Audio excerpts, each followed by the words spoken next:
Então, vamos lá para a quinta e penúltima aula, né? Só fica faltando a próxima aula, teórica, e tem a visita, né? No sábado, dia 4, dia 4, tem a nossa visita lá em Brotas. Acho que você já deve ter confirmado presença lá, ou tem um prazo aí, né? Para confirmar com a secretaria, por conta do transporte. Inclusive, quem estiver mais perto de Brotas pode ir direto. Não precisa nem vir para São Carlos no sábado. Vamos lá. Então, a aula hoje é sobre os equipamentos, né? Alguns equipamentos, né? Não vamos falar todos. Boa noite, Lucas. Agora o Lucas entrou Agora foi. no próprio. Agora sim. Os equipamentos de agricultura de precisão, né? Então, os mais importantes, nós vamos falar, porque são tantos, né? São muitos equipamentos, né? Tem equipamento, a gente vai ver que a taxa variável de adubo, nós falamos nas outras aulas, né? Nós vamos ver que tem taxa variável também de sementes. Vamos falar um pouquinho dos pilotos automáticos, como é que funciona, qual que é a função deles, controlador de seção, sensores ópticos, correção de sinal de GPS, né? Monitores, receptor, enfim, provantes, irrigação, sistemas de barra de luz, orientação de implemento, enfim, tem dezenas e dezenas de equipamentos de agricultura de precisão. Cada hora está saindo novos, estão lançando novos equipamentos aí, né? Então, a gente vai ver aqueles que a gente, vamos falar assim, tem obrigação de conhecer, né? Aqueles que lançaram há poucos dias, está em teste ainda, a gente não teve tempo de ver o funcionamento ainda, né? Mas esses principais aqui, a gente tem que estar na ponta da língua como é que funciona. Semeadura em taxa variável. Qual que é a ideia de semeadura em taxa variável? Fazer alteração, fazer mudanças, né, de número de plantas por hectare, número de sementes por hectare, número de... Vou abrir aqui. O Alisson. Boa noite, Alisson. Então, a ideia de fazer semeadura taxa variável é variar a população de plantas por hectare. Por quê? Teoricamente, áreas mais produtivas, terrenos, solos mais férteis, né? Aqueles solos mais escuros, com alto teor de matéria orgânica, esses tipos de solo, teoricamente, desde que tudo do mais em ordem, eles podem receber, eles podem ter, você pode plantar mais plantas, né? Você pode fazer a semeadura de mais plantas por hectare. Só abrindo um parênteses aqui, fala semeadura e plantio, semeadura e plantio. Semeadura é o nome correto, né? Que é a semente. A operação chama plantio, mas quando nós estamos falando de grãos, né? Então, a semeadura, o nome correto de pôr a semente no solo, né? Esse é o sistema. Plantio é a operação como um todo. Tá? Então, a ideia é fazer semeadura taxa variável para alterar a população de plantas. Né? Então, como que eu altero a minha população de plantas? Como que eu altero a quantidade de sementes? Pensando assim, né, que uma semente é uma planta. Então, para eu ter mais plantas, eu tenho que ter mais sementes. Como que eu faço uma variação?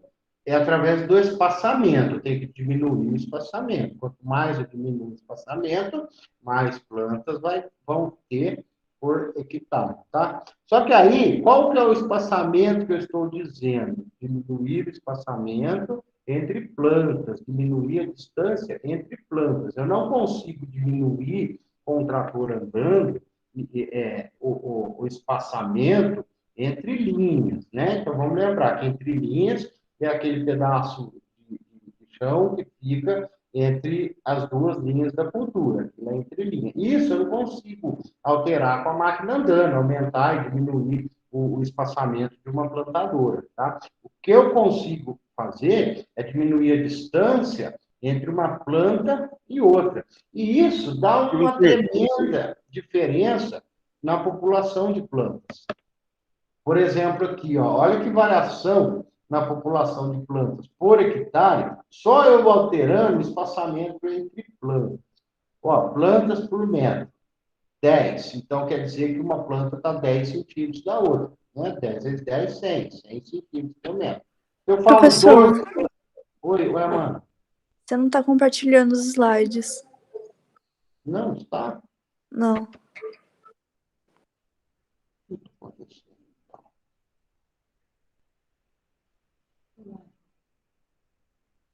Obrigado por ter avisado. Mas aqui na minha tela dizia que eu estava. Também que você falou. Professor, mas, por exemplo, se você diminui o espaçamento, na hora que a Agora planta... foi. Tem algum... Agora foi, né? Professor, Foi. Espera aí. O slide está aparecendo agora, né? Agora tá. sim. Ah, legal. Beleza. Ô, Lucas, pode falar, desculpa. Então, tem algum problema, por exemplo, você falou que diminui o espaçamento, mas na hora que a planta cresce, o corpo em si da planta não vai ficar tão próximo uma da outra e tem problema de crescer bem próximas assim? Ou não? Não sei. Não, tem lógica sim que você está falando, Professor, Lucas. o problema de competição é nisso também? Isso, tem Isso. tudo isso aí que eles estão falando, de competição, de estar muito próximo uma da outra, mas aí é que está. A questão também muda bastante. O Alisson, cortou, você disse. O sol também muda bastante, se elas estão muito perto da outra, dependendo do lado que ele nasce. Exato. Quando a gente fizer a próxima disciplina de culturas, a próxima na outra, de culturas anuais, a gente vai falar disso aí. Quem determina quantas plantas vão ser por hectare? O próprio, vamos chamar de fabricante da planta, o sementeiro, o cara que vende semente, a empresa, né? Vamos falar assim, a Cargill, a Monsanto, seja qual for. Brava, Singenta. isso, Singenta. Ela vai dizer quantas sementes você planta. E ela te dá um máximo e um mínimo. Ela vai falar Uma assim, ó, plantar recomendação. entre 150 e 200 mil plantas por hectare, plantar entre 300 e 400 mil plantas por hectare. Então, cada cultivar tem uma condição de quantas plantas por hectare. Aí, se ela põe lá entre 150 e 250 mil plantas por hectare, quando você planta 150 e quando você planta 250 mil plantas por hectare? Você tem que... A gente não consegue plantar perfeito, professor? Hã? É impossível ter um plantio perfeito? Eu acho que não sei se é o meu ou o seu aí. Se é possível ter, ou Alisson? Está cortando. É impossível ter um plantio exatamente perfeito? Exatamente perfeito, é isso? Isso, é impossível, né? Não, tem sim. Nós vamos ver que aqui na agricultura de precisão nós vamos chegar lá. Daqui a pouquinho eu vou mostrar isso aí, mas perfeito 100% não, mas 99,9% consegue. Tem Então, a quem chuva. vai dizer, só para finalizar isso aí, quem vai dizer a população é a empresa que vende semente. E esse mínimo e máximo que ela dá, que ela nunca vai falar assim, planta 200 mil plantas por hectare. Vai falar entre 150 e 250. Então, qual que é esse limite? O solo melhor te dá a condição de você plantar mais do que um solo menos fértil, solo mais arenoso, solo com menos matéria orgânica, com menos umidade, então você planta menos. E quando você tem melhores condições, você planta mais. E o que é uma planta cabe mais do que a outra? Exatamente por conta dessa, a gente chama de arquitetura da planta. Tem planta que ela é mais em pé, as folhas, tem planta que é mais aberta. A gente vai falar bastante quando a gente falar do milho, sabe? Tem cultivar do milho, que tem as folhas bem abertas, assim. Essa aqui tem que ficar longe uma planta da outra. Tem cultivar que é bem fechada as folhas, assim. Essa pode ficar mais perto uma da outra. Então, Mas isso, professor, você já consegue distinguir na genética. Tem alguma recomendação que fala, essa planta vai ficar mais grande, essa planta vai ficar um pouco menos robusta, enfim. Isso. Apesar que tem a tendência, né? A tendência é de ter plantas com folhas mais retas que caibam mais plantas por hectare, né? Mas nem sempre onde tem mais planta vai ser mais produtivo, exatamente por isso, porque se não for uma planta que pode estar bem próximo a uma outra, o resultado desse mais plantas por hectare não vai ser, a resposta não vai ser mais produção, mais produtividade, pode ter perdas exatamente pela competição. Então, quem vai dizer quantas plantas por hectare é o cara que está vendendo a semente. E aqui, para a gente fazer, né, voltando aqui para fazer a semeadura em taxa variável, a gente altera a distância entre plantas. Ó, veja aqui, 10 plantas por metro, 12 plantas por metro, 14 plantas por metro, 16 e 18 plantas por metro. Então, quando se fala que 18 plantas por metro, se dividir 18 por 100, dá 6, né? Por aí, vai dar 6 centímetros uma planta da outra. Aqui vai dar 10 centímetros uma planta da outra. E veja aqui a diferença. Aqui, se você plantar uma a cada 10 mil, uma planta a cada 10 centímetros, você vai ter 200 mil plantas por hectare. Se você plantar 18 plantas por metro, você vai ter 450 mil plantas por hectare. Veja a diferença. Vocês sabem, vocês já tiveram... Vocês conseguem calcular o quantos metros de linha que tem no hectare? Todo mundo sabe? Quantos metros de linha de plantio tem no hectare? Todo mundo sabe fazer essa conta? Sim ou não? Como que ele chegou aqui nesses 200 mil? Como que chegou nesses 450 mil? Todo mundo sabe ou não?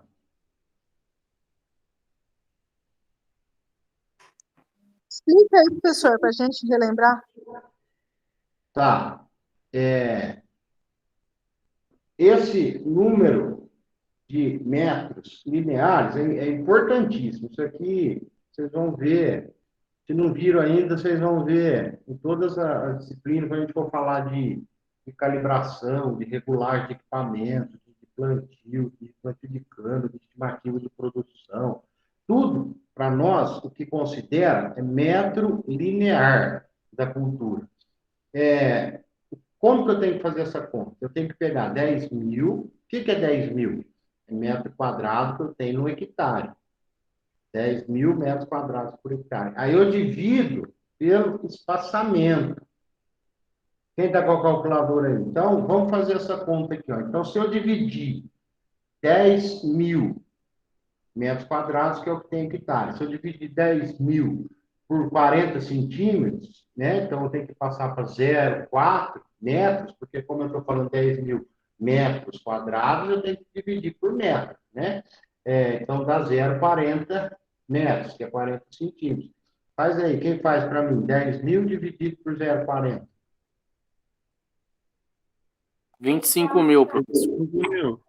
25 mil. Então, isso, 25 mil metros de linha que eu tenho no meu hectare, tá? Isso é fundamental para semear. É o tanto de linha que eu tenho. Por que isso é importante? Porque eu não estou falando plantas por metro, eu vou falar quilos de adubo por metro, eu vou falar pulverizar tantos litros por metro. O que é o metro? Não é o metro quadrado, é o metro de linha de plantio, linha de fileiras que tem a planta, tá?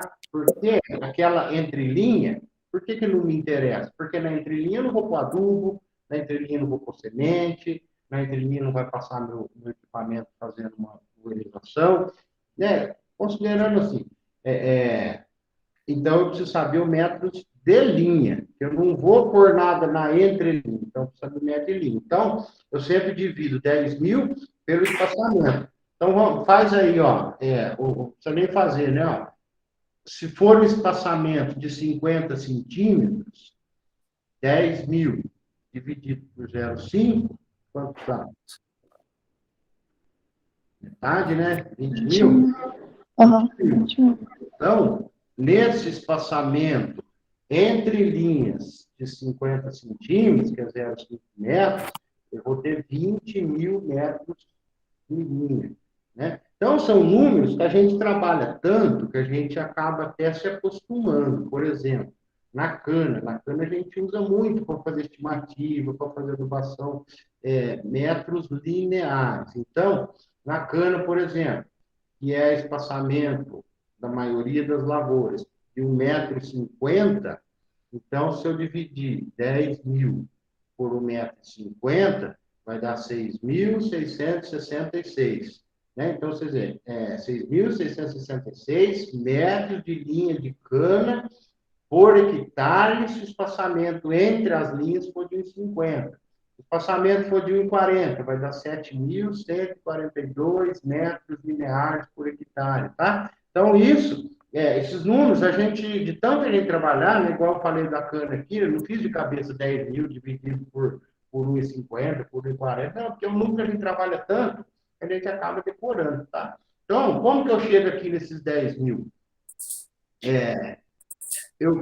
Aí eu tenho quantos metros lineares que eu tenho por hectare, aí eu faço vezes o número de plantas por metro, é o total de plantas que eu vou ter para atender lá o que o fabricante me disse. Então, faz aí de novo para mim, os 10.000 dividido por 40 deu quanto?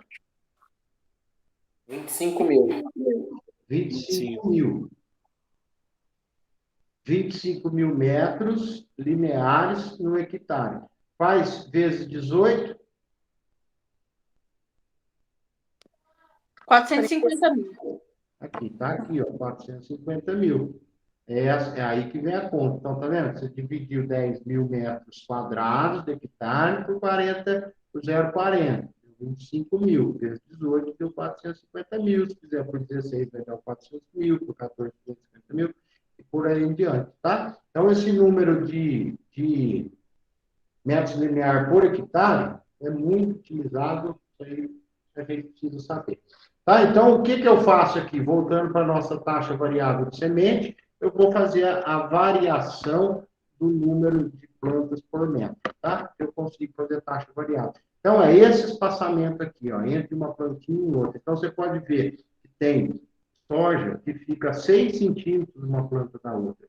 Entre linha, fica 50. Entre plantas, fica 6 centímetros. Por exemplo, pode ficar 12, pode ficar 8 centímetros, depende do quê? Da população de plantas que você quer ter. Então, agora para assim, mas uma planta não está muito próxima uma da outra, mas a gente tem que ver que tem a entrelinha, né? Vamos falar, ela intercepta sol pela lateral, ela intercepta normal, né? Aqui bate luz, aqui tem sombreamento. Na linha tem sombreamento, mas na entrelinha está batendo sol, que ela precisa de sol para poder produzir, né? O sol é que faz a fotossíntese, que é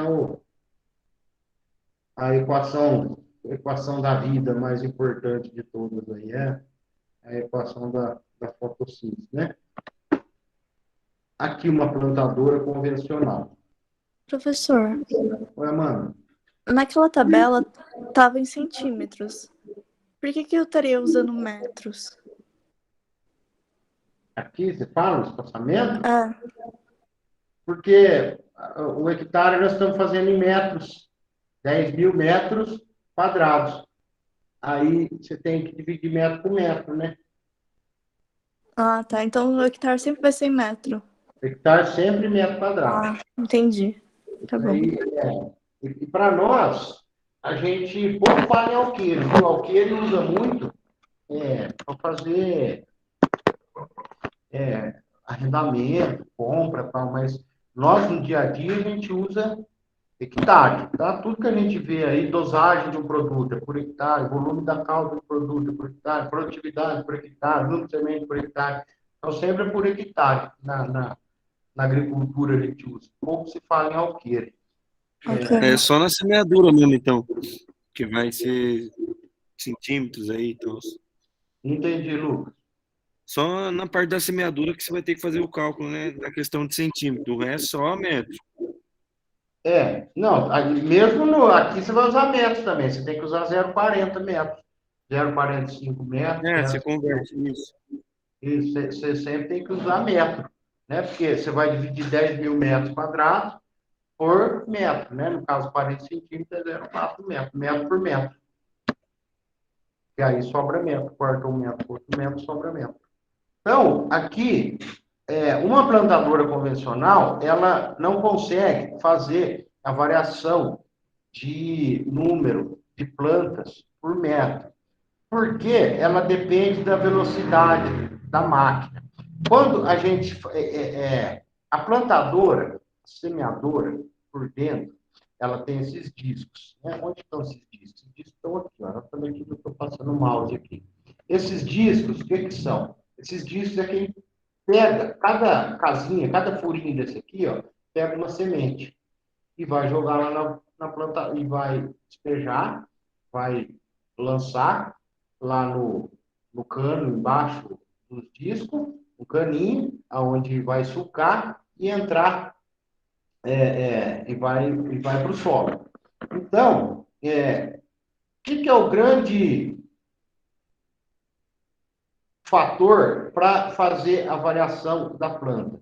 É o quanto que eu rodo esse disco, o quanto que a minha plantadora roda, plantadora, correto, quanto que ela vai rodar e despejando essas sementes no chão. Veja que cada cultura tem seu disco de plantio específico, disco de plantadeira específico, por quê? Por causa do tamanho se a slide aí sair de novo, você já viu, tá? Cada semente, que nem pega aqui, ó, semente de feijão, olha o tamanho que é cada furinho aqui. Olha de canola, é pequenininho, né? Olha de sorgo, pequenininho o furinho. Então, a velocidade que isso despeja a semente é a quantidade que vai ter de planta por metro, tá? Na agricultura de precisão, permite fazer essa aceleração nesse disco de plantadora. Além do que, tem os discos, são a vácuo, plantadoras a vácuo. O que eu quero dizer a vácuo? Vamos ver esse slide, esse filminho aqui, por exemplo.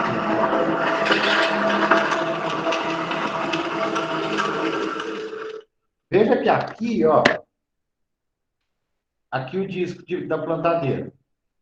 O correto é cada furinho pegar uma semente, tá?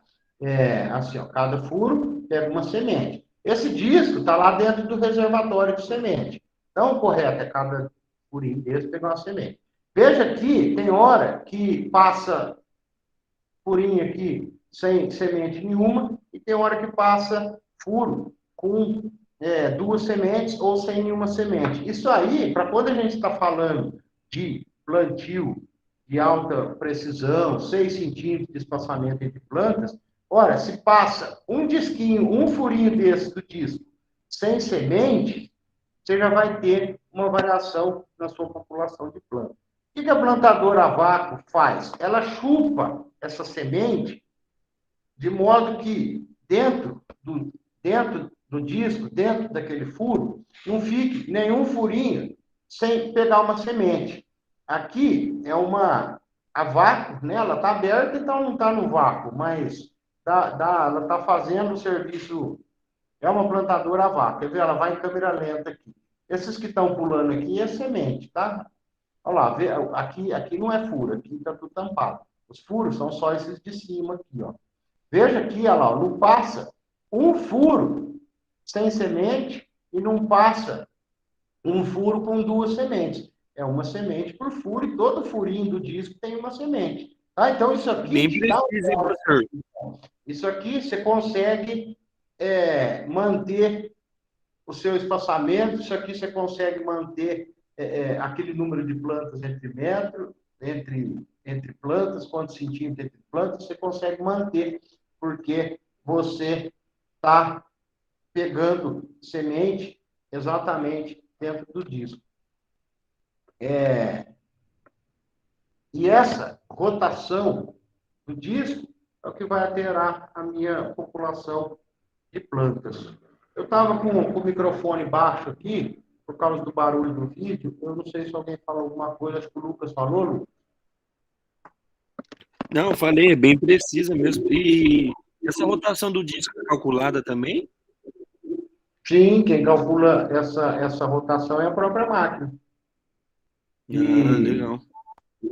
E ela depende da velocidade que a máquina está. Né? Se a máquina está mais rápida, ela vai jogar semente Automaticamente mais irá mais rápido. rápido. E se ela está mais devagar, o disco roda mais devagar. E tem que ter, como que eu sei se está jogando, está plantando o número de semente? Tem sensores. Esse aqui, ele funciona como um sensor e veja que ele dá mais uma ajeitada aqui na semente dentro do furo aqui. Mas ele está contando quantas sementes está passando. É um sensor que faz essa contagem, por quê? De nada adianta eu falar em 250 mil, 400 mil plantas por hectare, se eu não estiver contando que está caindo isso. Né? Então, eu tenho que ter sensores que me mostram o quanto está caindo. O controlador, vocês lembram desse aqui? É o mesmo lá da adubação, a taxa variável. Tem o módulo, tem o computador de bordo e tem o motor aqui que roda a engrenagem que vai rodar o disco de plantio. Tá? Então, quando a gente fala de quantidade, só para a gente ter uma noção, vamos pôr que uma plantadora esteja trabalhando a 8 km por hora. A gente utiliza metros por segundo, né? A gente divide 8 por 3,6, a gente tem a velocidade em metros por segundo. Então, 8 dividido por 3,6 dá 2,2 metros por segundo. Vamos utilizar, nem por aquela lá de 18 sementes por metro, vamos por 12 sementes por metro. Vezes uma plantadora das maiores, hoje ela planta 50 linhas ao mesmo tempo. Esse número aqui está errado, é por segundo. Dá 1.000, né? Se fizer 2,2 vezes 12 vezes 50, não é por metro, é por segundo. 1.332 sementes por segundo. É muita coisa, é muita coisa. E aí que vocês perguntaram se nós conseguimos fazer um plantio preciso? Consegue. Mesmo nessa taxa de semente de 1.300 sementes por segundo, consegue fazer preciso, tá? Veja aqui o que o operador está vendo no painel da máquina dele, da plantadora. Veja que aqui aquela história lá, está em Sidlings por acre, aquela medida estadunidense dos Estados Unidos. Mas veja aqui, então aqui, olha, tem que plantar 31.300 sementes por acre. Mas aqui podia estar, vou pôr uma tela aqui em português. Mas veja, olha, tem que cair 31.300. Um ponto tem que caiu acima. 6 pontos caiu abaixo. Então, ó, falha e dupla. Skips, falha. 2,3 desses pontos que caiu abaixo, desses 6 pontos que caiu abaixo, de 31.300 sementes, foi porque passou 2,3 daquelas. O motivo que caiu menos semente foi que pulou aquele furo sem pegar semente, mesmo na plantadora agora. E 0,8%, ou seja, esse que caiu acima de 32 mil, foi porque um furinho daquele pegou 2 sementes. Então, veja que ele tem exatamente a quantidade. Então, aqui, esse plantio aqui está com 96,9%, a gente chama de singulação. O que é singulação? É o que caiu e deveria ter caído, é aderência, né? Então, vou falar, tinha que ter caído X, caiu X. Ou caiu um pouquinho menos de X, um pouquinho mais de X. Isso a gente chama de singulação. Então, é uma taxa de acerto, vamos falar assim. Então, aqui está com 96,9% de acerto. Vamos falar, plantando aquela quantidade de 2.000 sementes por segundo, né? Veja essa outra aqui, ó. Jair, pode falar. Ô, professor, mas esses aparelhos aí, eles não fazem aquele cálculo de valor cultural, né? Na hora de programar, você já tem que inserir o valor correto para ele entender. Isso, exatamente. Bem, você entrou numa teoria aí, Isaías, que nós vamos falar lá na aula de sementes, nós vamos dizer isso aí, lá em culturas anuais. Mas tem que levar em conta, assim, o valor cultural da semente, que leva em consideração a pureza e a germinação. Porém, eu já adianto que essas sementes com alto grau de tecnologia, as compradas, empresas idôneas, que não é semente pirata, porque existe semente pirata por aí, as grandes detentoras, né, Syngenta, Monsanto, Cargill, Ceres, essas empresas que têm semente, né, são sementes que garantem 99% de germinação e valor cultural, né? Então, são sementes quase que 100% de germinação. Mas tem isso aí sim, o Isaías, tem que levar em consideração. Se você tiver uma semente com baixo valor cultural, tem que levar assim em consideração das sementes que você pôs, quantas que vão germinar. Ô Lucas, pois não? Então, o cálculo do valor cultural em si não vai precisar em tese, porque já vai vir na recomendação da semente, né? Isso, já vai. Meu primo, ele é engenheiro e trabalhava na Singenta. Aí eu falei para ele, cara, e se eu for trabalhar com revenda? Ele falou, aí eu tenho que passar o valor cultural pro produtor rural. Ele falou, cara, o cálculo em si é se você vai agregar a sua venda, porque você vai falar o valor de pureza e tudo mais. Porém, já vai estar na recomendação do saco da semente, se for trabalhar com representação de semente. Então, acho que não precisa, né? Então. Quando na semente já vem, né? A gente está saindo um pouco do assunto aqui de agricultura precisão, nós vamos falar isso lá em culturas anuais. Mas na semente, no saco, na embalagem, já vem escrito o valor cultural e a taxa de emergência, sim. Então, tem que levar tudo isso em conta, né? Quando fala assim, eu quero 200 mil plantas por hectare, mas eu sei que 1%, por exemplo, vai falhar, então eu tenho que pôr 201 mil plantas por hectare, né? Então, tem que levar em consideração isso sim. Mas é o que eu digo, as marcas já saem na embalagem, qual que é o valor cultural, até porque é legislação, né? Tem um mínimo, se eu não me engano, é de 90%, que é o mínimo que se pode comercializar uma semente. Depende da cultura. Mas tem toda uma regulação. E essas sementes semente é uma coisa que não se economiza para comprar, né? Tem que comprar semente de marca, comprar semente do vizinho, não vale a pena. Bom, mas vamos lá.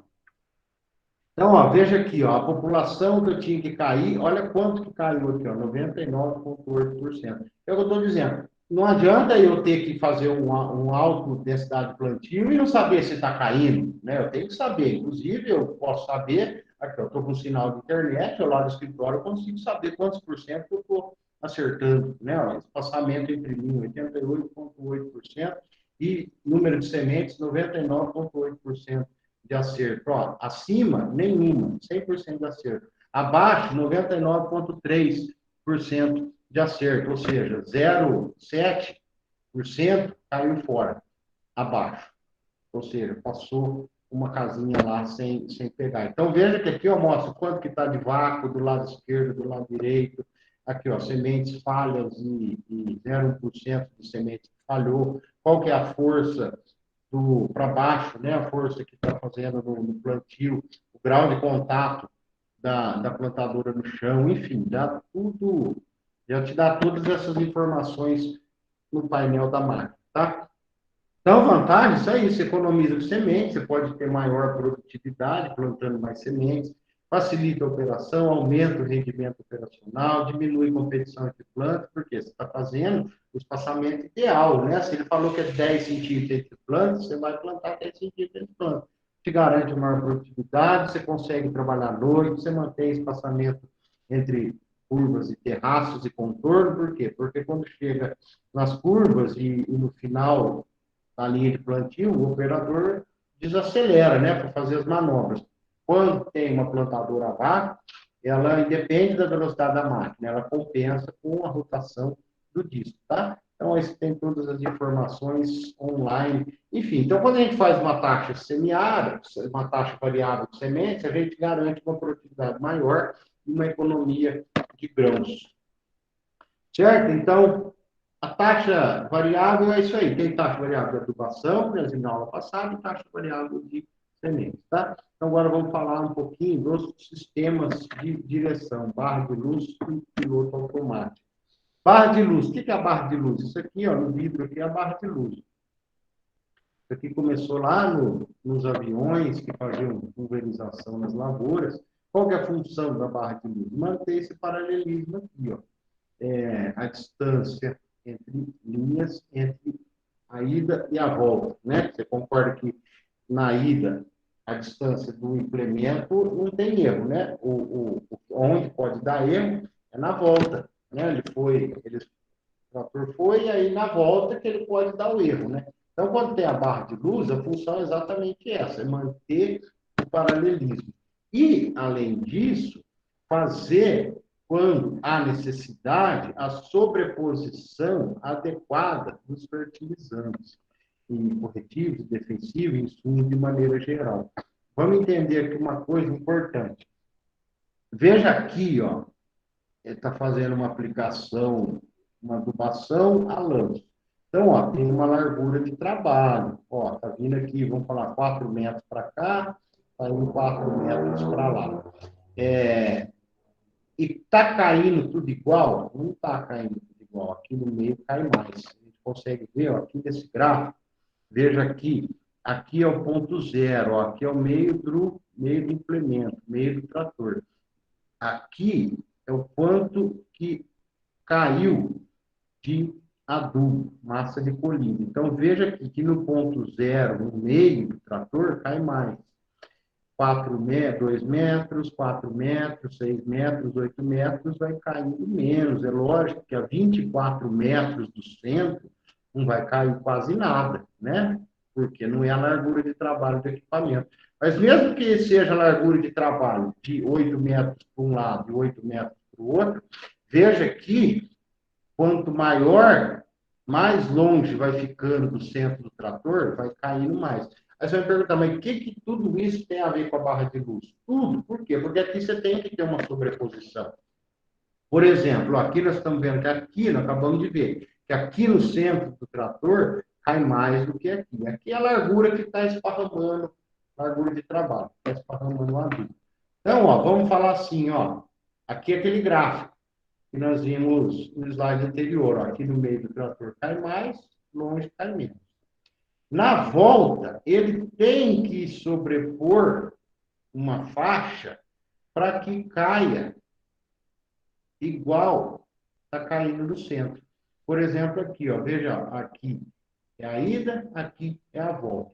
Veja que aqui, quando tem esse, vamos chamar de remonte, essa sobreposição, onde está esse triângulo mais escuro, é o dobro da dose, ou seja, a dose ficou alinhada lá em cima.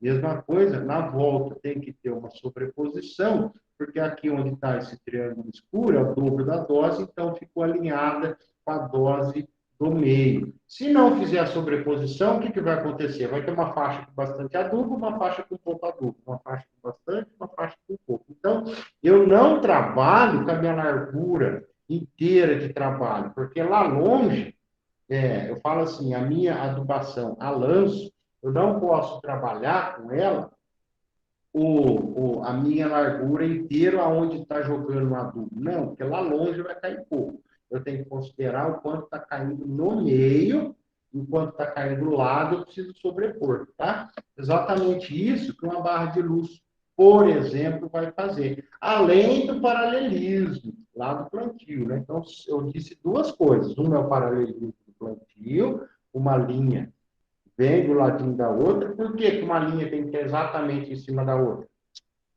Em cima não, a mesma distância da outra. Ora, os tratores que vão vir depois, ter o espaço correto para pisar.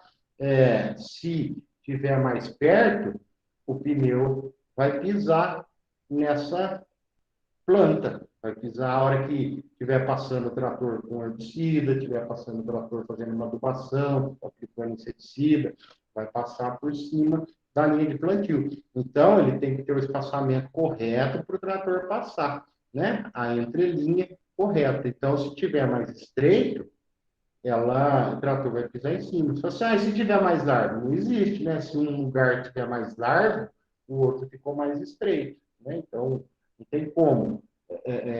Sempre você vai dar um erro para passar em cima. Então, a barra de luz faz exatamente isso. Não deixa dar essa variação entre uma passada e outra. Então, tem diversos modelos de barra de luz.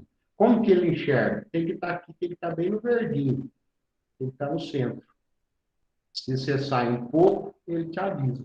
Você está virando para um lado, está virando para o outro, ele te avisa para você retornar ao centro.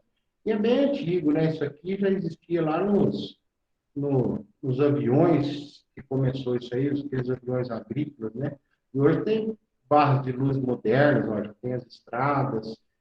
Veja que aqui, ó, fica bem no centro. Quando o trator está aqui, ó, o centro do trator, quando você está bem onde você tem que andar, alinhado, bonitinho, a luz verdinha está acesa. Quando você começa a sair um pouco, acende a luz vermelha, ele apita, você volta para o centro de novo, para você andar bem certinho, em linha reta. Então, por isso que ele fica sempre aqui, na frente do painel, do para-brisa, bem na frente do operador, para ele. É uma baliza, né? Para ele se balizar, para saber se ele está retinho. Então, veja aqui como que a variação, o erro, é diferente. Veja aqui, ó, sem a barra de luz, esse é o centro que ele deveria andar. Veja que ele tem uma variação maior do que quando ele trabalha com a barra de luz. A barra de luz ainda tem pequenos desalinhamentos, né? Sai do alinhamento. Por quê? Porque é o operador que está operando, né? Não é automático, é o operador que está operando. Então, aí, ele depende ali da habilidade da mão dele, né? Então, tem uma pequena variação. Às vezes é falho, né? Ah? Às vezes ele pode falhar assim, tipo, dar uma piscadinha e voltar. Aí acontece igual nós estamos vendo aqui, mas... O placar do jogo do Palmeiras. Uhum. Vê o placar do jogo, aí volta. Então. Vê o WhatsApp. Mas isso aí, veja que o erro é bem menor, né? A barra de luz é simples de instalar, simples de manusear, você só precisa da antena, você precisa informar o computador qual que é a largura de trabalho sua, você liga, né, faz a ligação da antena com o monitor e liga na bateria. Então, aqui você já tem a barra de luz. Só que, como nem tudo é perfeito, a barra de luz em linha reta é ótima. Ó, aqui é onde ele está indo, centro do trator. Aqui, no caso, uma pulverização já não pode ter remonta. Uma pulverização, se você pulverizar um defensivo em dose dobrada, se passa a ser um veneno, né? Então, em linha reta, a barra de luz atende direitinho. Ele chega lá no final, ele já diz onde você tem que entrar direitinho, sem sobrepor. Nesse caso aqui, ó, veja onde termina uma barra, passa a outra. Fez a curva, para. Agora, e na curva? Imagina numa curva, né? Então, ele te diz que você tem que vir aqui. Aí, a hora que chega aqui, você vem um pouquinho para cima. Olha lá, já saiu aqui, ó. Aí você volta e volta no meio de novo. Aí depois você sai mais um pouquinho para cima, ó, você já saiu mais aqui você saiu mais um pouco. E aí o que entra em ação? Então, na curva, a barra de luz não é muito legal. O cara fazer a curva olhando a barra de luz, por mais devagarzinho, tratorante, a chance de erro na curva é muito grande. O plano, no reto, é uma beleza. Mas na curva, a barra de luz é difícil. E aí entra em ação quem? Quem fala? E é um salto a mais aí da barra de luz. Piloto automático. Muito bem, dona Keila. Piloto automático. O piloto automático, esse sim, não tem erro, né? A barra de luz, para quem não tem nada, ter uma barra de luz, vamos falar, não ter nada hoje em dia não dá para ter, né? No mínimo a barra de luz você tem que ter. Mas a barra de luz ainda tem pequenos erros, né? Agora, com o piloto automático, aí já não tem erro, né? O piloto, há quem diga que o maior avanço dentro da agricultura de precisão é o piloto automático, né? Reduz a fadiga do operador, lógico, porque ele não é ele que precisa ficar ali prestando atenção para balizar. Você distribui melhor os produtos, você tem um aumento, você pode andar numa velocidade maior, porque você vai ter alta precisão em velocidade elevada, né, dentro do nível de qualidade, lógico. Você consegue trabalhar à noite, você consegue trabalhar com neblina, você consegue definir exatamente o local que você vai passar. Você tem que ter pessoas qualificadas e reduz custo de produção, por quê? Porque você vai ter aumento de rendimento operacional, né? A gente vê um exemplo aqui. Isso aqui é só um exemplo, né? Não se faz isso, mas a gente aqui consegue ver ó, que é um espaçamento, é algum plantio de cereais, um espaçamento bem pequeno. Veja que ele fez a manobra, nós vamos ver que nem a manobra em alguns precisam fazer, e aí ele não pode mais pôr a mão, aí o piloto tem que ir sozinho.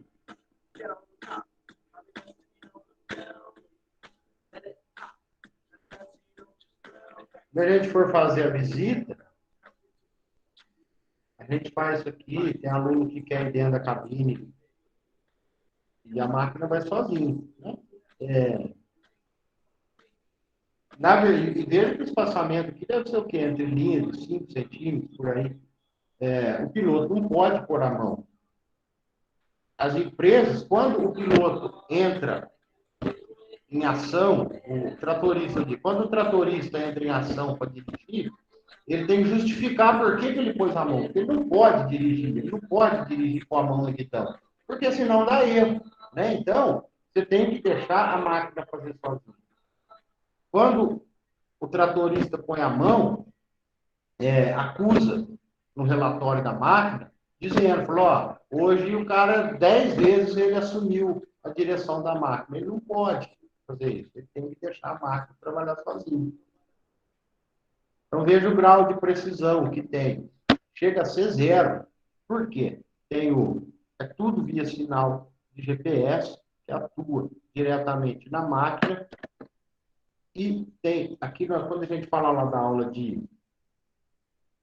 GPS, né, de sistema de direção, de navegação, a gente vai entender melhor essa base aqui que faz a correção de sinal, tá? Mas como esse trator está ligado, está conectado no satélite e nessa base, então ele tem um sinal preciso, ele tem um sinal exato. Tem GPS na máquina, e essa base faz a correção do sinal, nós vamos ver isso aí na próxima aula já, que dá um erro, o GPS dá um erro, né? E na agricultura não pode ter erro.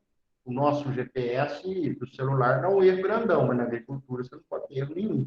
Então a gente vai ver que tem uma base aqui que corrige esse sinal e o piloto automático está ligado nessa base, o sistema de navegação está ligado naquela base de correção, tá? Então, piloto automático, você tem aqui a barra de luz, mas você não usa a barra de luz.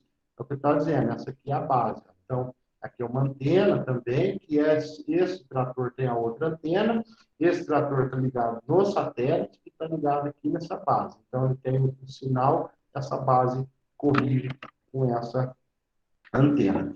O piloto automático também pode fazer as manobras na cabeceira.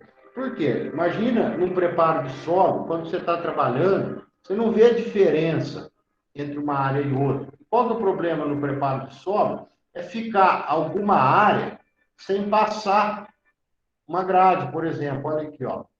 Aqui não passou. Isso aqui não pode. Então, quando você tem um piloto automático que faz também, além da linha reta, faz a manobra de cabeceira, você elimina esses erros aqui, de deixar alguma parte sem passar. Então, veja que aqui está fazendo tudo automático.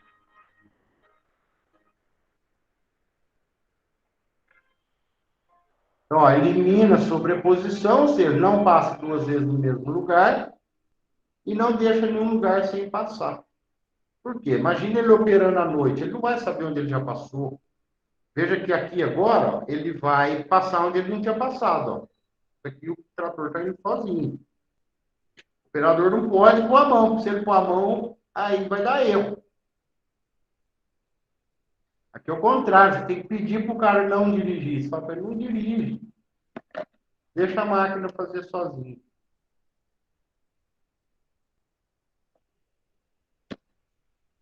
Lá no terminal da máquina, né, no display, no monitor, vai pintando aqui, ó. Aqui pode ver que aqui ficou muitos pontos sem passar, né? Então, você precisa descobrir o que aconteceu aqui. Você depois tem que vir fazer esse acabamento no final aqui. Você consegue saber exatamente onde você não preparou. Não deveria ter esse erro aqui, mas pelo menos está lá te avisando algo que se você não tivesse no monitor, você não saberia. E quem diz o tipo de manobra que tem que fazer é você mesmo, né? Se você quer ir na área fechando em quadrado, se você quer ir fechando em círculo, você tem que fazer algum tipo de baliza, algum tipo de manobra diferente, é você que determina o tipo o jeito que você vai andar lá dentro da área, tá? Então, vantagem do piloto automático. Nós vimos, né, o alinhamento, paralelismo, adequada sobreposição do jato, ou seja, não tem sobreposição, né, não passa onde já pulverizou. Maior conforto ao operador e pode fazer outras funções na cabine. Então tem que ter um operador dentro, tá? A gente mostra aqui sem operador, mas tem que ter um operador dentro para fazer todos, né? Nós falamos, sei lá, na primeira aula. Nada vai substituir, nunca vai ter um trator sem operador, sem tratorista.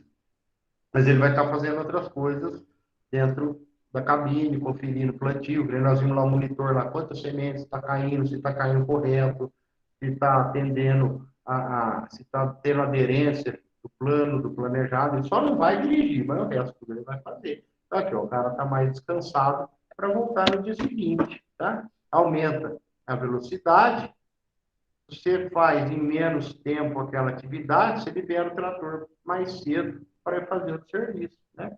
Diminui falha, operação com qualidade, mesmo em baixa visibilidade ou trabalhando à noite. Importante, marcar os obstáculos, né? Porque isso aqui o GPS, isso aqui o piloto, o GPS não sabe, né? Você tem que marcar, tem que georreferenciar onde tem buraco, onde tem árvore, onde tem poste, onde tem cerca. Senão, essas coisas aqui, o GPS não sabe. O piloto automático não sabe se apareceu alguma coisa na frente dele. O problema é que o tratorista com o piloto automático ele pega no sono danado. Tem que estar atento. Porque acontece certas coisas que o piloto automático traz alguns inconvenientes, que é o cara esquecer lá dentro que ele tem que estar atento, né? Ele tem que estar vendo buraco, poste, outro trator, qualquer outro tipo de movimento, o operador tem que entrar em ação, né? No trabalho em si, o operador não põe a mão, mas ele tem que estar atento do mesmo jeito como se estivesse dirigindo, né? Então, tem o melhor controle de tráfego, ou seja, aqui, ó, compactação do solo. Qual que é a outra vantagem? Todos os tratores que passarem por ali vão pisar exatamente no mesmo rastro. Imagina cada trator que passa, faz um rastro. Vai pisar na entrelinha, vai compactar mais a lavoura. Né? O que é compactar? É deixar o solo mais denso, né? Mais duro, menos ar, menos água. Compactação é o que tira a produtividade da cana, por exemplo, é a compactação, né? Não é a cana que deixa de produzir um ano para o outro, né? Assim, esse ano eu produzo 120, o ano que vem eu vou produzir 80 porque ela passou a ser fraca. Não, é a compactação. É lógico, que tem adubação, tem a água, que faz a cana perder a produtividade ao longo dos anos de corte, é a compactação. Então, quando você tem um piloto automático, todo mundo pisa no mesmo rastro do trator. Então, você não tem compactação na área toda. Você tem compactação naquele local definido onde você passou, tá? Quais tipos de piloto automático que tem? O piloto elétrico, que é o chamado universal, e o piloto hidráulico, que é chamado piloto integrado. O piloto universal ou elétrico é esse que fica embaixo da direção aqui, né? A direção original não tem nada embaixo. Quando tem o piloto elétrico, o piloto automático elétrico, ele atua no volante, ele atua esterçando o volante para lá e para cá, através de um conjunto. Esse aqui fica acoplado embaixo do trator e tem um conjunto de engrenagem e o mecanismo elétrico que faz a direção virar, né? Então, esse atua no volante, atua diretamente no volante. Ele sabe a hora de virar, que esse aqui é um equipamento do piloto automático elétrico. Ele sempre está embaixo da cabine, tem um conjunto aqui embaixo do volante, tem um conjunto de engrenagem, que ele está ligado no elétrico do computador, e o computador que diz para ele, vira para lá, vira para cá. Esse aqui, ó, então veja, o elétrico, esse cara aqui, ó, está aqui embaixo do volante. Então ele vira para lá e para cá. O hidráulico nós vamos ver que é diferente. Tem esses outros sistemas de piloto automático, elétrico, que fica no volante, que ele é esse aqui, ó, que ele fica diretamente fazendo o giro aqui em contato, né? Chama piloto universal de atrito. Qual é o problema aqui? O que o volante não pode? Além de dar uma estragadinha na borracha, o volante, na espuma, né? Que o volante é a espuma dura, dá uma comida aqui do lado, mas o que um piloto elétrico, o que o volante não pode ter de jeito nenhum o piloto elétrico funcionar? Trepidação, professor? Já isso, estava abaixo aqui. Como é que é? Trepidação? Não é isso. Mas é quase, está chegando, vai lá. O que não pode ter no volante para o piloto elétrico funcionar? Atritos? Folga. As partes de metais. Folga. Não pode ter folga. Quem falou? Fale? Não pode ter Isso. folga. Se tiver folga, o piloto elétrico, como ele atua ali no volante, ele não vai saber. Ele vai achar que você está virando e ele não está virando. Ou então ele vai demorar a responder, né? Porque a hora que o GPS vê que você não virou, ele vai continuar virando. Até o GPS dizer que ele virou. Mas aí vai ter um tempo de retardo muito grande e nós não temos esse tempo, né? O piloto universal é simples também, né? Ele tem que ter antena, lógico. Está lá ligado no display da máquina, né? Tem o sistema de alimentação e ele está ligado na parte elétrica. O piloto integrado, esse aqui está ligado na parte hidráulica do trator. Então, ele está lá dentro do motor, ele não enxerga esse aqui, ele não está no volante. Então, olha, ele não come aquele espaço dentro da cabine que fica lá embaixo do volante. É mais preciso e é mais seguro, tá? O ideal é o piloto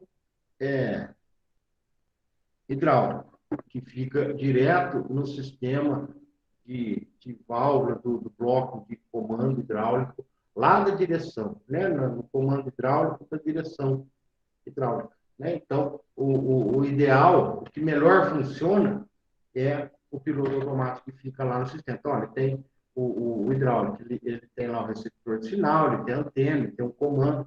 Esse comando de inclinação, depois nós vamos ver o que é, mas quando ele está trabalhando em declive, ele tem erro no centro de gravidade, né? Que o centro de gravidade do trator não está assim, né? Vamos falar, ele está no terreno assim, o trator está andando assim, ó. O trator está andando assim, veja que o centro de gravidade dele não está coincidindo com o meio da roda, né? Então tem que ter um comando que diz a inclinação dele. Então aqui, ó, está diretamente lá nas bombas hidráulicas na bomba hidráulica da direção, né? Ele não está lá no volante. ele está lá dentro do bloco de válvula do piloto automático, lá na bomba da direção hidráulica, tá? Então, ó, o elétrico está virando o volante. O hidráulico não vira o volante. O cara que é acostumado com o piloto elétrico, quando ele entra no piloto hidráulico, ele estranha, né? Porque quando você está no hidráulico, ele não mexe o volante. O cara acha que o piloto automático está desligado, porque o volante não vira. Ele estranha, né? Ele fala, mas será que esse piloto automático está funcionando? Porque não está virando o volante? Então o cara que não é acostumado até se engana, né? Ao passo que o piloto elétrico, ele vira o volante. Então você está vendo que ele está trabalhando. Qual que é melhor? O hidráulico, com certeza, é bem melhor e é bem mais caro do que o elétrico, tá? O elétrico é mais barato e tem menos precisão, né? Performance menor. O hidráulico é mais caro, porque tem uma performance muito melhor. Agora, entre barra de luz e piloto elétrico, é melhor que o piloto elétrico, piloto automático elétrico.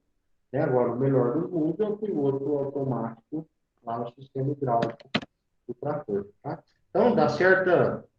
Isso aqui chega a dar zero de erro, né? Depende do sinal do GPS daí. Mas veja aqui, ó, o cara põe... Guarda esse vídeo para onde o cara põe a câmera, né? O cara pôs a câmera no chão, sei lá, seu celular, o que é, onde ele vai passar? Bem no meio do pneu. Isso aqui é zero de erro. Depois vem o implemento aí e passa por cima. Vamos ver. Então, isso aqui é um piloto automático de um trator ligado com um sinal de GPS funcionando adequadamente, lógico, né? Então, é esse grau de precisão que a gente trabalha na agricultura. E aí a gente fala, então, é só aqueles tratores... Nós falamos que lá na primeira aula, né? Então, é só aqueles tratores, parecem os robôs andando, que faz esse tipo de precisão? Não, todo trator, né? A gente vê aqui, esse aqui é um trator simples, convencional, ele tem, lógico, de alta potência, né? Está fazendo uma subsolagem, veja que sem operador dentro,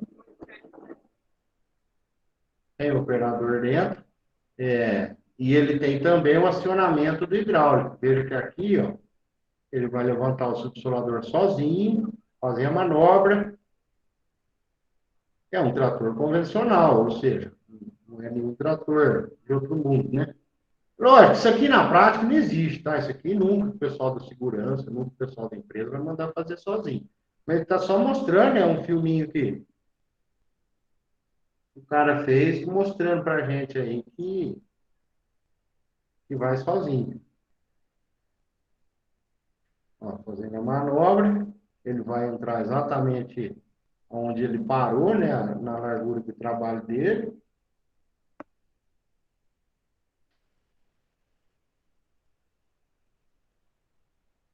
Totalmente autônomo, né? Não tem ninguém lá dentro, totalmente autônomo. Ele ergue o implemento, abaixa o implemento, deixa ficar lá. Agora ele abaixou o implemento, subsolador e vai embora trabalhando, passando exatamente, veja que a linha aqui, ó, exatamente, aqui, ó, precisão, né? Exatamente onde ele está tendo que, onde ele passou aqui na ida, ele está voltando exatamente no ponto dele ali. Por aí vai.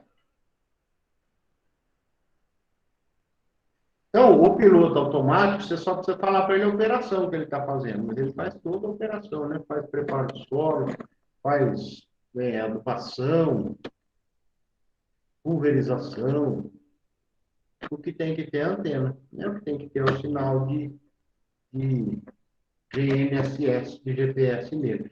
Então, o que eu estava dizendo lá do implemento, de inclinação, e além disso, qual que é a grande dificuldade? O erro que existe. Vamos pensar que a antena, qual que é o grande desafio? Né? A antena está no trator. E o implemento? O implemento tem que ter uma antena também. E ele tem que ter um sistema de direção autônomo do trator. né? Um sistema ativo de direção que não depende do trator. Todos têm? Não, poucos têm. Já tem a solução para esse problema. Qual que é o problema? Quando a gente vê a carreta na rua, o cavalo faz a curva aberta, a carreta vem e faz fechada, né? Igual nós estamos vendo aqui, ó. Ó, veja que aqui, o trator, vou falar que ele está com o GPS, ele fez a curva exatamente no centro, né? Que ele tinha que passar. Mas o implemento faz a curva fechada. Então, aqui ele saiu um pouco, aqui em cima faltou. Aqui ele comeu onde ele já passou, e lá em cima ele não passou. Então, e isso acontece também em áreas declivosas, né? Imagina um terreno, num declive. O trator quer escorregar para lá, ó. A declividade está para lá, o trator não, a carreta quer escorregar, morro abaixo. Aqui ele alinhou. Na curva, ele quer fazer a curva fechada. Aqui ele alinhou. Então, ó, tem um sistema que chama sistema ativo de direção do implemento que faz essa correção da passada do implemento com relação ao trator. Que nem veja aqui nessa foto aqui, ó. Veja que o trator está fora. O trator tá, ó, a linha correta é essa. O trator saiu por algum motivo, o trator saiu, mas o implemento continua na linha certa. Então, quando você tem esse sistema ativo aqui no cabeçalho, onde faz a correção do implemento, aí é o melhor dos mundos, né? Aí o que precisa ter? Precisa ter um sistema autônomo de direção e uma antena no próprio GPS. Não pode ficar dependendo do movimento do trator, né? Então, aqui, um sistema ativo de controle de orientação do implemento, que ele alinha o implemento, né? Através daqueles pistões hidráulicos que nós vimos lá no cabeçalho, ali no engate do trator, que ele mantém o perfeito alinhamento. A ideia é essa aqui, ó, tem que manter o alinhamento com o trator. Então, é recomendado para aqueles terrenos declivosos, onde a carreta quer escorregar para baixo, ele volta para cima, né? Então, te dá o melhor posicionamento, alinhamento. Controlador de seção. O que é esse tal de controlador de seção? Controlador de seção é o seguinte, ó. As linhas de plantio, elas nem sempre são paralelas. Por quê?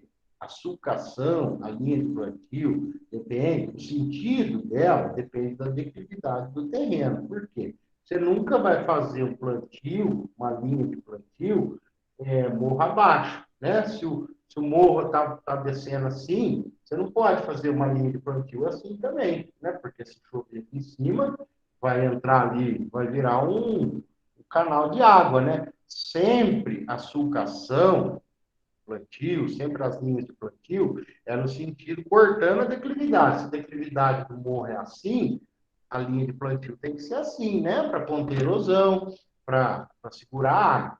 Então, o que acontece? Tem hora que a linha de plantio vai estar assim, tem hora que a linha de plantio vai estar de assim, tem hora que ela vai cruzar de assim, porque depende. Se é num plano, vamos falar assim, se é uma área plana, aí isso não vai acontecer. Essas linhas de plantio são sempre retas. Mas, gente, aqui, ainda mais na nossa região, a gente nunca encontra uma área plana 100%. Então, a sulcação, hora vai estar para um lado, hora vai estar para o outro. Então, imagina aqui, ó, nesse desenho aqui. Para plantar, então, esse implemento aqui é uma plantadora e passou já plantando aqui essas linhas e agora está plantando as linhas de baixo.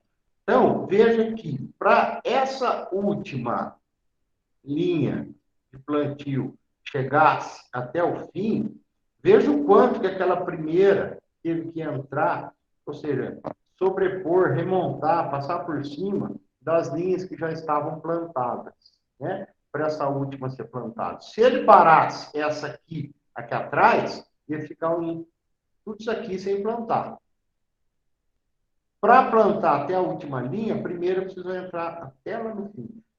Isso aqui na pulverização é um problema grande também, né? Por quê? Porque o defensivo agrícola, o agrotóxico, você não pode aplicar dose dobrada, porque você mata a planta, né? Em alguns casos, não todos. Mas imagina que se fosse uma pulverização, mesma coisa, você pulverizar até aquele fim, olha o quanto que você tinha que passar uma dose dobrada em cima do outro, nem adentrar a área onde você já tinha plantado. O controlador de seção faz exatamente isso. Veja que aqui ele chegou na última linha de plantio sem repassar, sem plantar de novo onde já estava plantado. Que jeito? Ela vai desligando.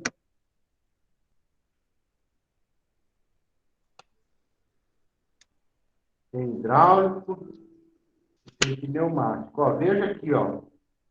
A linha, ó, ele vai desligando, ó. É a mesma coisa. Agora, a hora que ele voltar, ele vai ligando, de acordo, ele vai chegando na área onde ele ainda não plantou. Vai ligando. E aqui ele não vai ligar, porque aqui ele já sabe que ele plantou. Então, ó, vamos ver de novo aqui. Veja, ó, que ele está indo aqui, ó, aqui já está desligando, porque aqui já está sulcado, aqui já está plantado. Aqui ele está plantando. Aqui já está plantando. Então, ó, veja que aqui onde ele já plantou, vai desligando e assim vai, ó. Olha lá. Aonde ele plantou, ele desliga. Veja que aqui em cima, ó, o reloginho aqui, ó. O painel, a chave de controle, vai desligando aqui, ó. Lá dentro da cabine ele vai ver qual linha que está ligada, qual linha que está desligada. Mesma coisa na volta, vai mostrando aqui qual que ele vai ligando, ó. Vai ligar essa primeira aqui, vai piscar, vai acender a primeira luz aqui, ó. Vai mostrando qual que ele está. Então, como que ele faz isso? É simples, né? Aqui, ó. Esse é o que controla a seção. Ele para de rodar e para de despejar semente.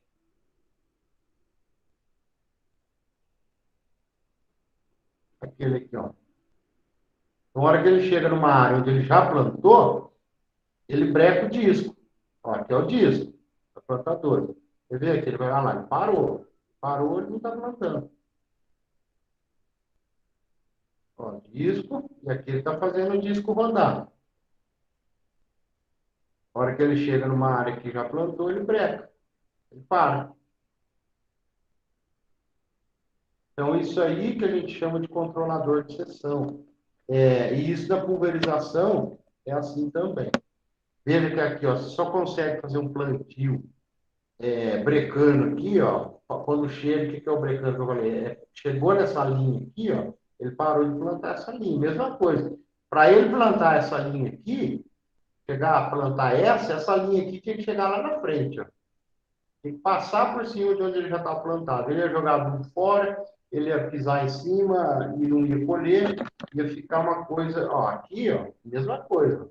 Veja aqui, aonde chegou na linha que ele já tinha plantado, o controlador de seção já vai desligando, linha por linha, para não repetir o plantio. Veja que ó, só consegue fazer um plantio desse assim, ó, porque ele tem um controlador de seção, que conforme ele foi chegando, ele foi desligando, né? Então tem aqui o controlador que desliga por hidráulico e tem o controlador que desliga pneumático. É um serviço sem um controlador de seção, né? Então, quando ele chega numa linha, ele tem que passar por cima dela para poder plantar outra. Para ele poder plantar essa linha aqui, ele passou isso aqui lá em cima. Veja aqui, ó, mesma coisa, sem um controlador de seção.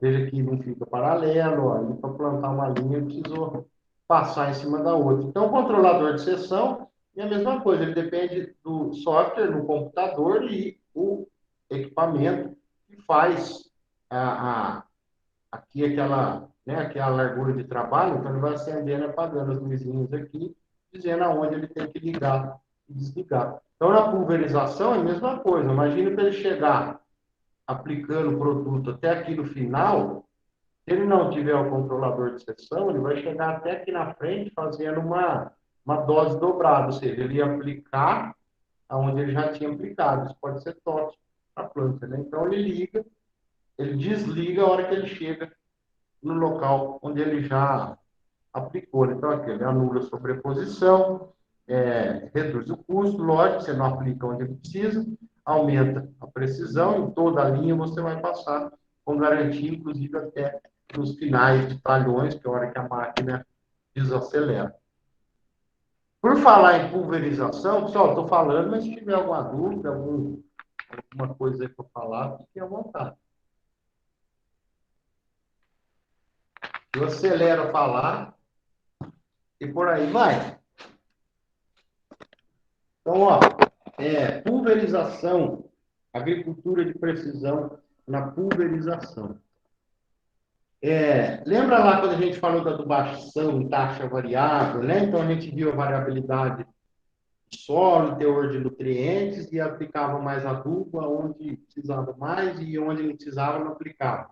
Olha, isso aqui nas plantas daninhas é a mesma coisa. A gente vê uma foto dessa aqui, ó. A gente vê uma variabilidade espacial de planta daninha. Aqui, ó, tem muita planta daninha. Aqui eu não tenho, aqui eu tenho pouca, aqui eu tenho muito, aqui eu não tenho.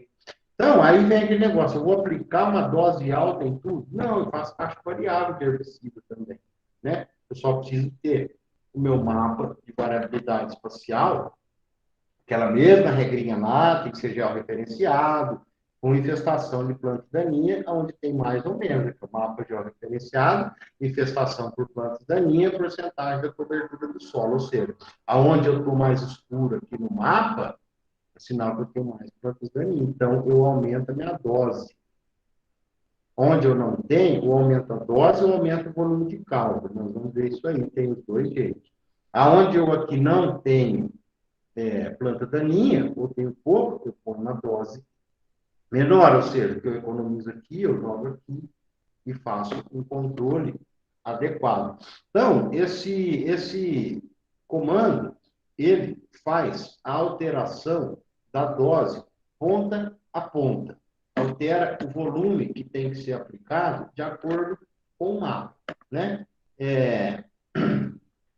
Deixa eu mostrar, é mais fácil. Preste atenção numa coisa assim, ó. Eu posso alterar a dose e alterar a cauda. O que é a cauda? Quando a gente fala a cauda de produto de pulverização, né? Então, quando a gente fala cauda, é a mistura do produto com água. Então, isso a gente chama cauda de pulverização. Cauda de pulverização do produto, né? Então, por exemplo, é assim, quando o fabricante fala misturar esse galão de 5 litros e 100 litros de água, então, esses 100 litros de água mais os 5 litros do produto é o volume da calda. Então, e aplica 200 litros por hectare. Então, quando eu falo assim, aplicar 200 litros por hectare, eu estou falando da calda. E o produto vai falar 5 litros, né, um galão de 5 litros para cada 100 litros de água. Então, você tem um tanque de 200 litros, você precisa pôr 2 galões. Isso aí você formou uma calda, que é a água com o produto. Então, essa é uma calda de pulverização. Isso é um ponto. O outro ponto é a dose. Então, ó, eu tenho variação de calda e variação de dose. O que é a variação da dose? É quando você aplica 5 litros do produto por hectare ou quando você aplica 10 litros do produto por hectare. Veja que eu variei a dose, eu aumentei a dose. Não necessariamente a calda, o volume de calda, né? Então, assim, eu posso ter o volume de calda de pulverização de 200 litros por hectare, certo? Certo. Nesses 200 litros, eu posso ter 10 litros de ingrediente ativo, eu posso ter 20 litros de ingrediente ativo do produto, do agrotóxico. Então, veja que eu tenho alteração de calda e tenho alteração de dose. E na agricultura de precisão, eu posso fazer essas duas alterações. A alteração de calda é muito mais comum do que a alteração de dose. Até porque, se eu aumento o volume da calda, eu estou aumentando a dose do produto também por hectare, tá? Se tiver ficado claro aí para todo mundo, vocês me falam que eu retorno aí para que todos eu consiga, que todos entendam aí. Então, quando eu quero fazer uma variação de dose, se eu tenho um equipamento que faz variação de dose, é esse aqui. O que eu tenho que ter? Eu não quero até ver menos, né? Eu tenho que ter água pura, um tanque com água pura, e os tanques com o meu produto puro. Aqui eu quero 5 litros por hectare, eu faço essa mistura, a água passa aqui, pega o tanto de produto e corresponde a 5 litros por hectare. Opa, aqui eu tenho uma alta infestação, eu quero 10 litros por hectare. Então, menos água e mais produto. Eu estou variando a dose do meu produto, tá? E para variar a cauda? Para variar a cauda, tem os sistemas de picos múltiplos, sistemas que eles ligam e desligam o bico de acordo com a sua vazão. Os bicos são cores diferentes, são vazões diferentes, né? Eu não lembro de cabeça, mas, por exemplo, o vermelho é 50 litros por hectare, o branco é 100 litros por hectare, o azul é 150 litros por hectare. Então, se eu quero 150 litros, eu ligo esse. Eu quero 200 litros, eu ligo esse mais esse. Eu quero só 50, eu ligo só esse. Então, ele vai fazendo alteração, ligando e desligando o bico, fazendo alteração do volume de caldo, tá? Então, eu posso fazer tanto variação da dose como alteração do volume de caldo. A alteração do volume de caldo já está até usual aí, muita gente já trabalha desse jeito aí no dia a dia.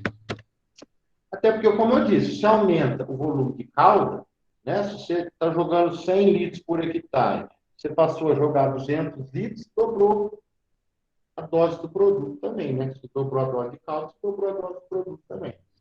Mas aí você alterou o volume de calda. Então, esse aqui é sistema de pico múltiplo. Vai ligando, desligando, liga todos, liga 4, liga 2, liga 3, para cumprir a dose que você quer.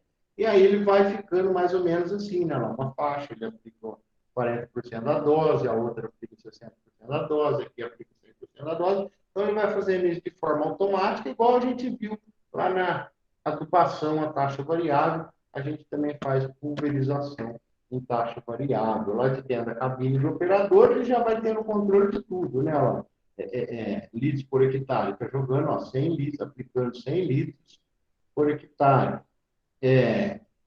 Uma dose de no caso aqui é um produto sólido, em mistura com a água, olha, está jogando 1,1 quilos por litro de água. Está jogando 100 litros por hectare. Então, veja que aqui nós estamos falando volume da dose e volume da calda. O volume da dose é quanto do produto por litro. O volume da calda é quantos litros por hectare. Tá? Isso é importante a gente ter isso bem claro em mente. Então, aí ele tem lá quantos litros do produto por hectare. Então, ele consegue saber quantos litros tem dentro do reservatório. Ele consegue ir trabalhando e conferindo a dose dele, inclusive até pintando aqui o que está dentro e o que está fora, ligado no GPS, o cara lá do escritório já consegue saber o que ele está fazendo, tá? Só como que altera a vazão fazendo um monitoramento do tamanho da gota, né? Uma das maneiras, né?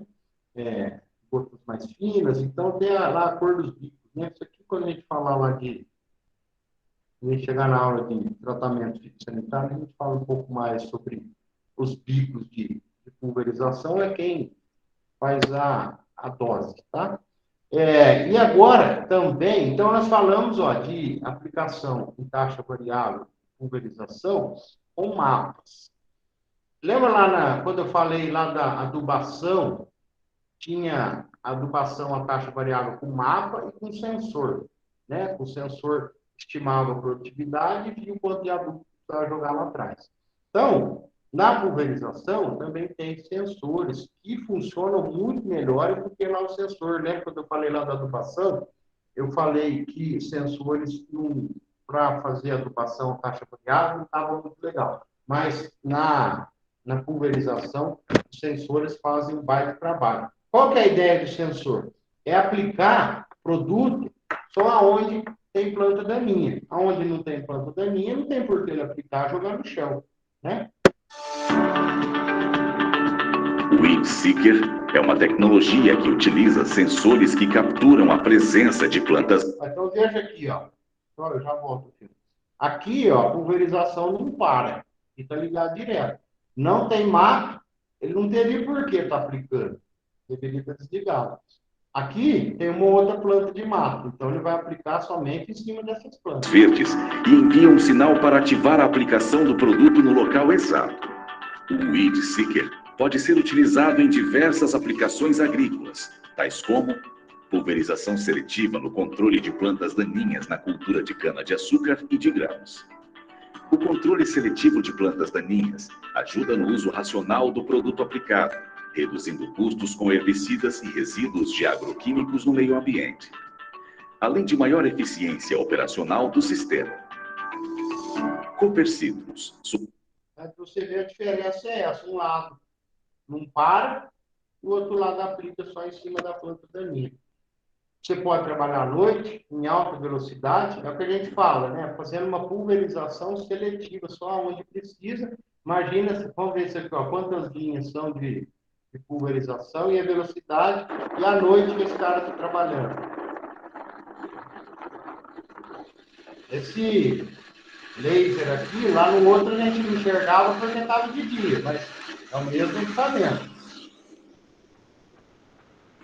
Porque aqui, como está à noite, a gente enxerga o laser, né?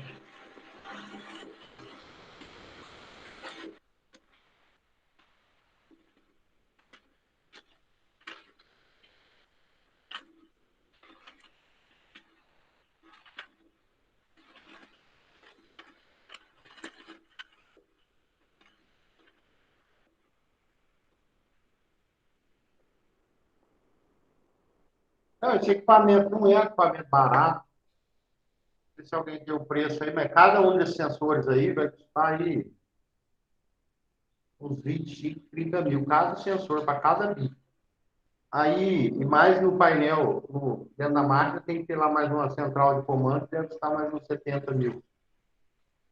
Caro, para cara pequena não paga nunca, né? Tem uma continha lá que um cara menor de 50 hectares vai levar 10 anos para pagar. Agora um cara acima de 500 hectares, um ano e meio paga. Então, é caro, mas paga no sentido, é economia que se faz. Né? Então, como é que ele funciona? Esse aqui é o sensor, ó, fica lá na ponta de pulverização. Ele emite um LED, não é laser, é um LED, cor vermelha, que ela, quando bate na planta, fica aí 60 centímetros do solo, quando bate na planta, tem o reflexo, né? Então, essa luz reflete, ela é detectada pelo sensor.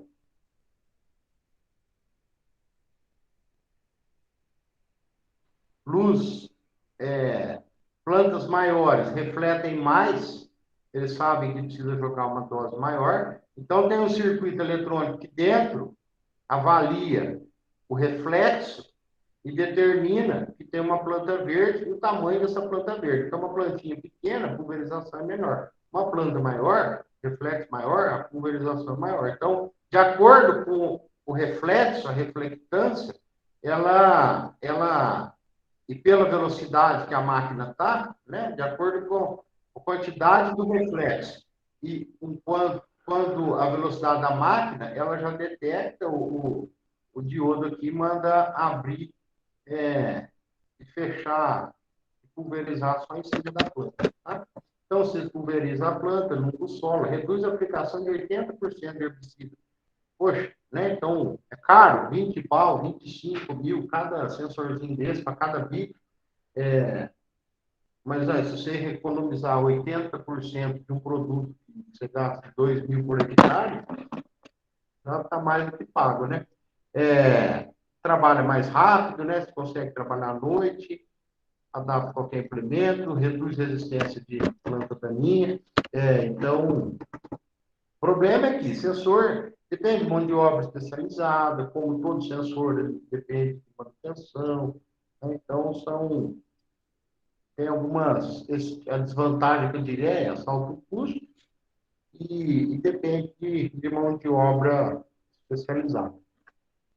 Então, para a gente finalizar essa parte de equipamento, né, eu mostrei alguns principais, né, eu acho que tem muitos outros, mas eu mostrei aqueles que nós mais temos aí nas lavouras, mas para a gente finalizar, assim, padrão ISOBUS, ou ISO 11783. A ISO todo mundo conhece, né?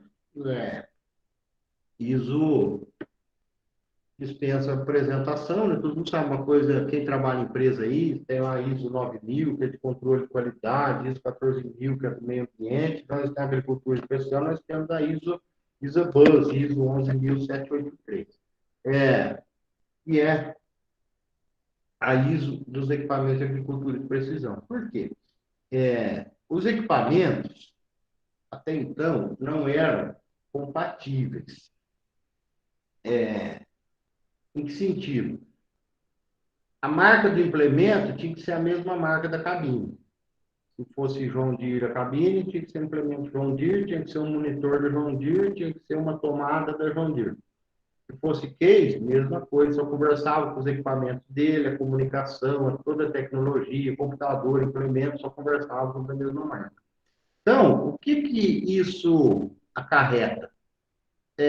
Você fica preso numa marca, você depende daquela marca. Se a outra marca lança um equipamento novo, você não pode comprar porque não conversa com a sua cabine, ou você quer comprar um computador diferente e só funciona numa determinada marca. Então, isso aí é ruim para todo mundo.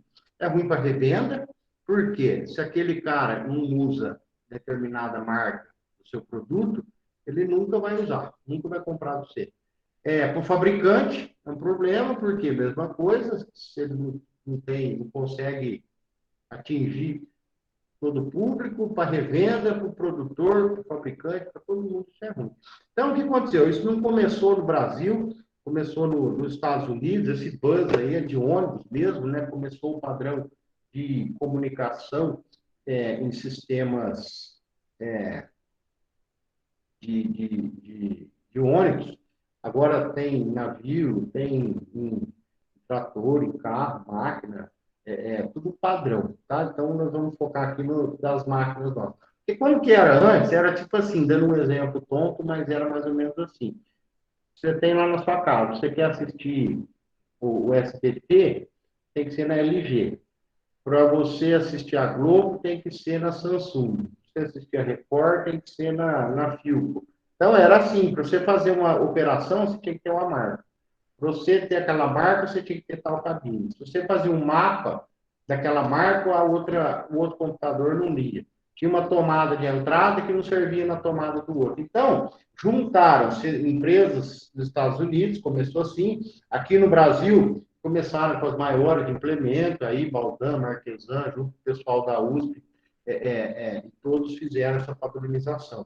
Né? Outras empresas também, empresas grandes, mas os principais fabricantes de implementos e os principais fabricantes de máquinas fizeram essa padronização. Tá? Então, agora, todos se conversam.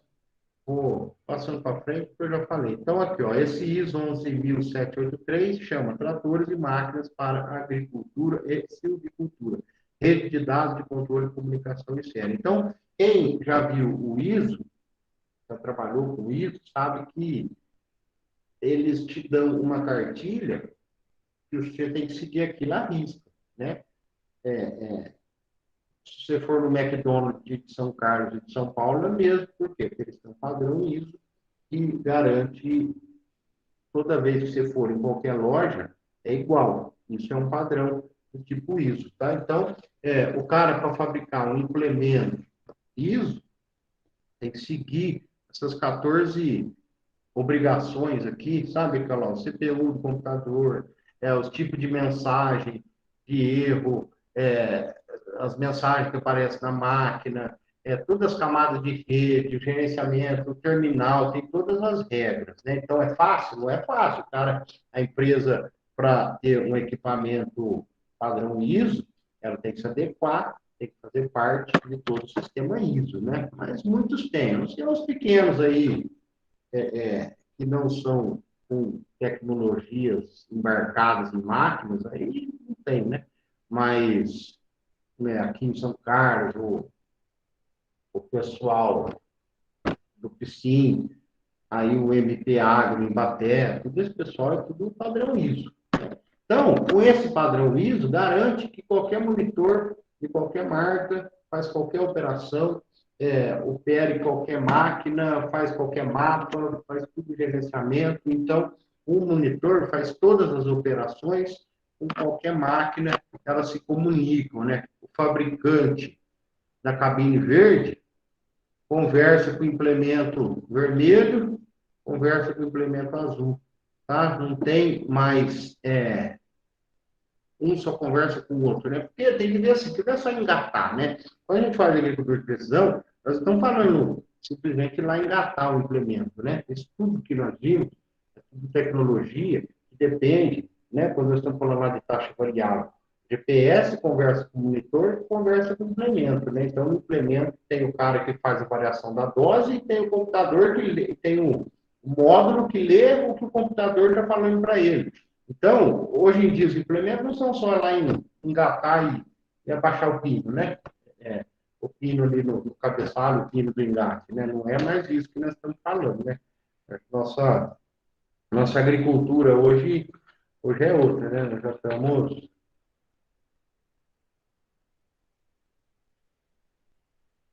Ainda bem, né? Que o nosso nível da agricultura hoje está num patamar elevadíssimo.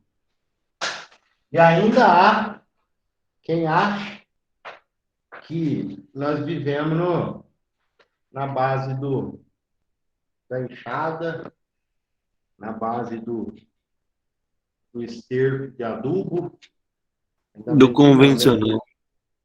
Tem gente que acha ainda que sitiante está lá com a enxada na mão, está jogando esterco de vaca, não, né? Está empurrando o arado com...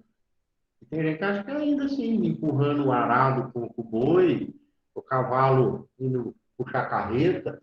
Não, né? Ainda bem, senão nós não íamos conseguir alimentar esse tanto de gente aí para comer, né? Então, nós estamos falando em grandes máquinas, em altos rendimentos, em alta tecnologia, alto grau de automação. Nós estamos vivendo isso hoje, né? Nós não estamos mais vivendo na roça, não estamos mais vivendo... E eu não estou dizendo pequeno, hein? Só para a gente terminar a aula aqui. Eu estou querendo dizer tamanho.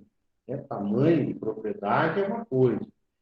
Tecnologia, capital da propriedade agrícola é outra, né? Porque se for falar em tamanho, o cara que produz hidroponia nunca vai ser grande. Não, né? Porque o cara que tem alta tecnologia, alto capital investido numa hidroponia, ele tem 1 hectare e tem uma baita empresa na mão, né? Então, não estamos falando em tamanho, estou falando... Então, tem muitos, outra coisa que não pode confundir, que a agricultura familiar é pequena, a agricultura... Pequeno né? Tem que ser de tamanho pequeno. A agricultura familiar tem que ter até 4 módulos fiscais. Mas não é tamanho que importa, né? Tem empresas pequenas que são valiosíssimas, né? Pequena, menos de 20 hectares, que são valiosíssimas. E tem... Então, não é mais tamanho, né? Importa a tecnologia que nós temos no campo. E hoje a maioria tem, na nossa região aqui, muitos têm. A não ser aqueles que têm o seu sítio ali só para lazer, né? Tem muita gente que não é empresa rural, não é produtor rural, ele mora no sítio. É diferente, né? Morador de sítio a gente encontra por aí, que está lá na enxada, cuidando das galinhas. Mas nós não estamos nos formando profissionais da área agrícola para ir lá trabalhar com aquele cara que mora no sítio e está guarda de manhã para dar comida à galinha, pega enxada e vai carpir, né? Nós não estamos lidando com esse tipo de... Não menosprezando, né? Tanta gente... Eu não tenho meu sítio, mas eu poderia ter o sítio para levar minha turma a fazer churrasco de fim de semana. Isso é uma coisa, né? Nós estamos falando de empresas altamente tecnificadas, com alto capital investido, com alto retorno, tá? Então, esses equipamentos de agricultura de precisão são isso, né? São grandes tecnologias aí, tá? Então, vê aí, quando não tem o padrão, como que era, né, Raquel? Um terminal, um computador, um display para cada operação, para cada marca.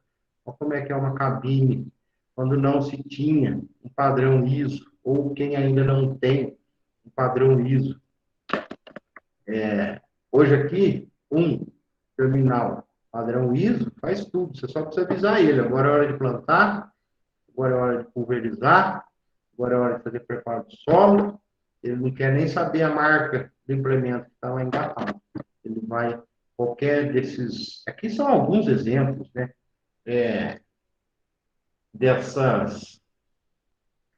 Desses computadores de bordo aqui, né? Então, todos esses aqui que eu pus de exemplo aqui, todos são padrão ISO, né? Conversa com qualquer marca, com qualquer implemento. Essa aqui é uma tomada padrão. Então, aquele mundo de fio que a gente viu lá no slide anterior também não existe mais. É só uma tomadinha dessa. Esse aqui é um terminal padrão. Veja a diferença. Aqui é uma cabine que tem um padrão ISO, um terminal para tudo, e aqui é uma cabine que não tem ISO, tem que ter um terminal para cada operação. Aqui uma tomada que não é padrão ISO. Tem que ligar toda a alimentação, ligar o link, ligar, enfim. Quando você tem o padrão ISO, essa é a tomadinha padrão. Então, você não tem mais aquele chicote cheio de fio. É só liga e usa, né? Plug and play, que eles chamam, liga e use. Então, você só conecta a tomada padrão, que é essa aqui, ó. É o pino de 9 furos, o plug de 9 furos, né? Que todo mundo chama, esses 2 furos maiores aqui, é o fio vermelho e preto, de energia. Esses outros 2 furos aqui do lado de energia é o que alimenta o módulo, a CPU, que vai lá no implemento. Esse outro pino sozinho aqui é o que faz o link com o computador. E esses outros 4 aqui é quem manda a informação para o módulo. Então, esse aqui é a energia do módulo, esse manda informação para o módulo, e esse aqui conversa com o computador. Enfim, essa é uma tomada padrão ISO. Então, os equipamentos tem que ter, né? Hoje a gente vai ver, então, não vai mais ficar ligando aquele chicote com link, com energia, com não sei o quê. Hoje você liga só uma tomadinha atrás, todas as informações. Você ligou essa tomada aí, o computador, você não precisa nem avisar a máquina. Lá na visita nós vamos ver, ó, Peraí, Isaías, eu já vejo a sua mensagem. Então, quando você conecta esse plug aqui na tomada, o painel, o computador já acende, ele já sabe qual que é o implemento que você engatou, ele já recebe as informações, você só faz um ajuste para ir trabalhar. Deixa eu ver aqui. O Isaías falou, aqueles bicos eletrostáticos, ponto como agricultura, os bicos e os módulos em si. Ô Isaías, os bicos, você fala, e os módulos, eu não... Sim, professor. A empresa que contratou uma empresa de brotas em 2018 e fez instalação de pico eletrostático, salvo engano, com 2 tratores menores e no BS da Val. Substituiu todos os bicos convencionais por bicos eletrostáticos. E tinha um módulo que ia dentro, aí principalmente no BS, que as barras, se eu não me engano, 4 seções, tinha um módulo, eram uns bicos que não tinha nada de plástico, tudo de tal mesmo, tinha energia neles, carga positiva, né? Que como as ervas daninhas estavam no solo, então elas possuem carga negativa. Aí, através disso, quando o bico passava por cima dessas plantas daninhas, os opostos se acionavam e ocorria a pulverização. Mas não funcionou muito legal aqui, não. Foi um investimento praticamente perdido. Mas não conta como agricultura de precisão, nesse caso. Ô, Isaías, vamos falar. Você já deu a resposta, né? Se não está funcionando, não é. Mas se funcionasse, é uma metodologia nova, né? Um sistema novo aí que você fala de dar o choque na planta. sentir, né, a carga dela e ligar a pulverização. Poderia ser, tem uns que dão descarga mesmo.